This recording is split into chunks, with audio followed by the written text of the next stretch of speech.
everybody. Hope you all are fine. Open your English reader book at page number 29. আজকে আমরা পড়ব the four wise main, চারজন বুদ্ধিমান বা জ্ঞানী লোকের কথা আমরা পড়ব। ফোর ওয়াইজ মেন মানে চারজন জ্ঞানী লোক বা বুদ্ধিমান মানুষ। তাও তাদের গল্প আমরা পড়ব। কি হয়েছে গল্পটা আমরা দেখব নেক্সট পেজে। এখানে আমরা একটা ক্যামেলের ছবি দেখতে পাচ্ছি। ক্যামেল তোমরা সবাই চেনো। আর এখানে দেখো ক্যামেল সম্পর্কে আমাদের কিছু প্রশ্ন করা হয়েছে। চলো কি বলছে দেখি। Now answer this questions. এই প্রশ্নগুলোর উত্তর দিতে বলেছে। কি প্রশ্ন আছে? How long do camels live? উট কতদিন বাঁচে? ওরা 30 to 40 ইয়ার্স বেঁচে থাকে, 30 থেকে 40 বছর। How tall are the camels? উটরা কত লম্বা হয়, অর্থাৎ কতটা উঁচু হয়? উটরা মোটামুটি 5 থেকে 7 ফিট উঁচু হয় বা লম্বা হয়। Why do they have hooves? তাদের পায়ে খুর কেন আছে? দেখো অনেক জন্তুর পায়ে আমরা খুর দেখতে পাই। কেন আছে? তারা যাতে গরম বালির ওপর দিয়ে নিরাপদে হাঁটতে পারে, তাই তো? পায়ের নিচেটা যদি নরম হতো, বালির ওপর দিয়ে হাঁটার সময় ওদের পায়ের ক্ষতি হতো, ওরা হাঁটতে পারতো না। ওরা তো গরম মরুভূমির বালি দিয়ে হেঁটে যায়, তাই খুর আছে। এগুলো ওদের পাকে গরম বালি থেকে রক্ষা করে। আর গরম শুধু নয়, বালিগুলো তো মসৃণও হয় না, সেখানে ওদের নরম পা হলে ব্যথা করতো, সেগুলোও হয় না। সেই কারণেই ওদের এইভাবে খুর থাকে পায়ে। What do they store in their humps? ওরা ওদের পিঠে যে কুঁচটা থাকে, এখানে কুঁচটা চাপা পড়ে গেছে হাওদায়, কুঁচটায় ওরা কি জমা করে? ওরা ওখানে চর্বি জমা করে, ফ্যাট, যেটা ওদেরকে এনার্জি দেয়। ওরা যখন অনেকক্ষণ লম্বা রাস্তা যায় মরুভূমিতে, সেখানে তো ওরা খাবার পায় না সব সময়, ওই চর্বিটা তখন তাদের এনার্জি দেয়। Why is a camel called the ship of the desert? ক্যামেলকে বা উটকে কেন মরুভূমির জাহাজ বলা হয়? জানো তো তোমরা সবাই উটকে মরুভূমির জাহাজ বলা হয়। তার কারণ হচ্ছে মরুভূমিতে যাতায়াত করার জন্য উট ছাড়া আর কোনো উপায় বিশেষ দেখতে পাওয়া যায় না। উট তাদের নিজেদের শারীরিক গঠনের জন্য এবং বিভিন্ন রকম তাদের বৈশিষ্ট্যের জন্য মরুভূমির শুষ্ক, জলহীন এবং উত্তপ্ত আবহাওয়ায় খুব ভালোভাবেই থাকতে পারে। তারা সেইভাবে তাদের শরীর তৈরি। সেই কারণে মানুষ মরুভূমির ভেতর দিয়ে যাতায়াত করার জন্য উট ব্যবহার করে, উটের পিঠে চড়ে। সেই কারণেই ওদেরকে শিপ অফ দ্য ডেজার্ট বা মরুভূমি জাহাজ বলে। তো এগুলো তোমরা সুন্দর করে ইনফরমেশনগুলো, উত্তরগুলো লিখবে, ইংলিশে নিজেরা লেখার চেষ্টা করবে। এরপর চলো আমরা ফোর ওয়াইজ মেনের কী গল্প সেটা দেখি নেক্সট পেজে। দেয়ার ওয়ার ফোর ফ্রেন্ডস, চারজন বন্ধু ছিল। Their names were Mohan, Sohan, Rohan and Raju. তাদের নাম কি ছিল? মোহন, সোহন, রোহন আর Raju. One day they decided to go to Ujjain for finding the job in the king's palace. One day, একদিন, দে ডিসাইডেড, তারা ঠিক করেছিল বা সিদ্ধান্ত নিয়েছিল, to go to Ujjain, Ujjayini যাওয়ার, for finding the job in the king's palace, রাজার প্রাসাদে কাজ খুঁজতে। অর্থাৎ তারা চার বন্ধু মিলে ঠিক করলো, চলো উজ্জয়িনী যাই, রাজার প্রাসাদে কিছু কাজ খুঁজি, কিছু কাজ করবে তারা। সেই কাজের খোঁজে তারা যাচ্ছিল।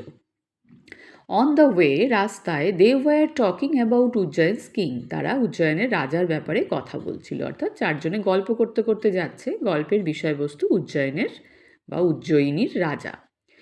ওয়ান অফ দেম সেড, তাদের মধ্যে একজন বলেছিল, look, a Camel has travelled on this road before us. হঠাৎ তাদের মধ্যে একজন কি বলল? লুক, দেখো, আ ক্যামেল হ্যাজ ট্রাভেলড, একটা উট এখান দিয়ে গেছে, অন দিস রোড, এই রাস্তা দিয়ে, বিফোর আস, আমাদের আগে।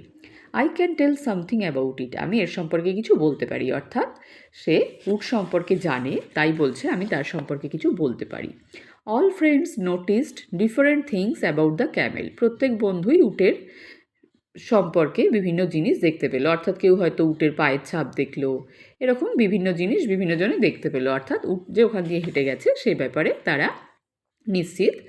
অন দ্য ওয়ে, সেই রাস্তার উপরে বা রাস্তায়, আচ্ছা, on the way they met a merchant, রাস্তায় তারা একজন ব্যবসায়ীর সাথে মিলিত হলো, অর্থাৎ তাদের সাথে দেখা হয়েছিল।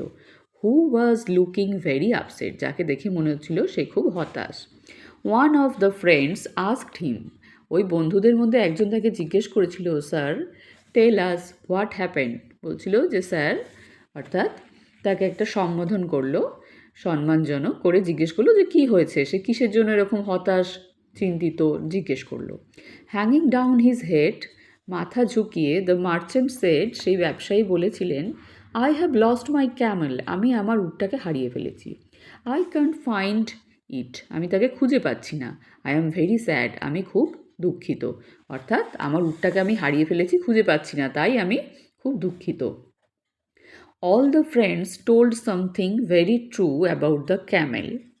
অল দ্য ফ্রেন্ডস, সব কজন বন্ধুই, told something very true about the Camel, উট সম্পর্কে কিছু তথ্য বলল যেগুলো একদমই সত্যি, বাস্তব কথা তারা বলল, তারা উট সম্পর্কে জানে সেরকমই কিছু বলেছে।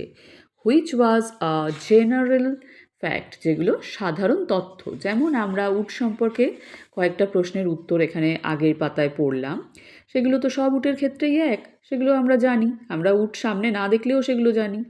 তো সেরকমই ওরা নিজেদের তথ্য, নিজেরা যা জানে সেইখান থেকেই, নলেজ থেকেই কিছু উট সম্পর্কে সাধারণ কথা বলল। কিন্তু তাতে কি হলো? দ্য মার্চেন্ট আস্কড, তখন সেই ব্যবসায়ী জিজ্ঞেস করেছিল, have you seen my camel, তোমরা কি আমার উটকে দেখেছো মাই ফ্রেন্ডস, বন্ধুরা? বাট অল ফ্রেন্ডস রিফিউজড, কিন্তু প্রত্যেক বন্ধুই অস্বীকার করলো, তারা তো সত্যিই দেখেনি।